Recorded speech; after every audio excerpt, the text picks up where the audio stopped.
Hey guys, I want to thank you for joining me today here on Godspot. And I want to challenge you to think. It says in Philippians 4 verse 8, finally, brethren, whatever things are true, whatever things are noble, whatever things are just, whatever things are pure, whatever things are lovely, whatever things are of good report, if there's any virtue and if there's anything praiseworthy, meditate, think on these things.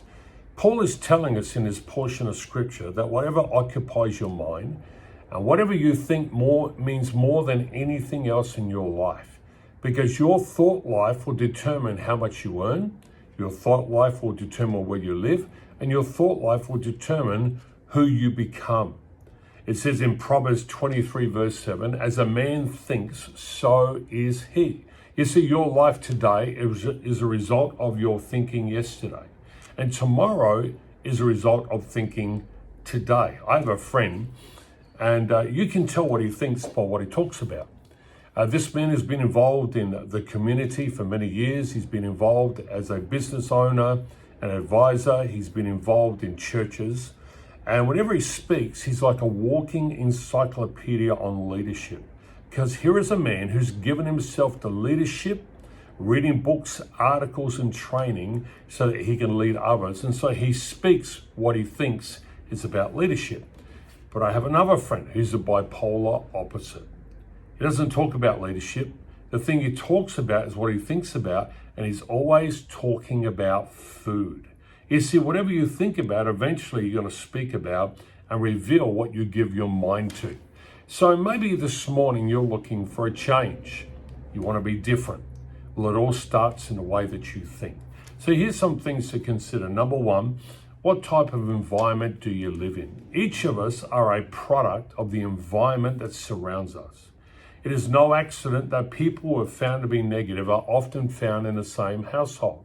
I grew up in a family of 7 children.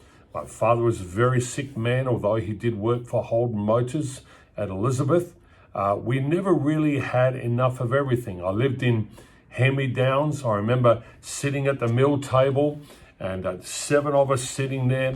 We'd all get a helping each. And the only way that we ever had a chance to get a second helping was if we ate fast enough and beat everybody else. And so out of that, I learned to eat very quickly. So you are affected by your environment. Number 2, what you do in your free time matters. How you spend your time will greatly determine what you think about. There's an old saying, an idle mind is a tool of the devil. You know, when I became a Christian, I was challenged in the very early days about how I spent my time, what I would listen to in music, and what I would watch. And even today, those disciplines are still in place. I'm very careful about how I spend my time. By time, if it's idle, I will exercise, I will busy myself, I'll give myself to my devotions and reading, just to make sure I stay focused.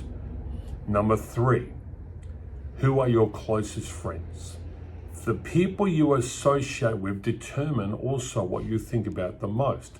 This is why it's so important to surround yourself with the right people. This is why church is such a good place to be a member of.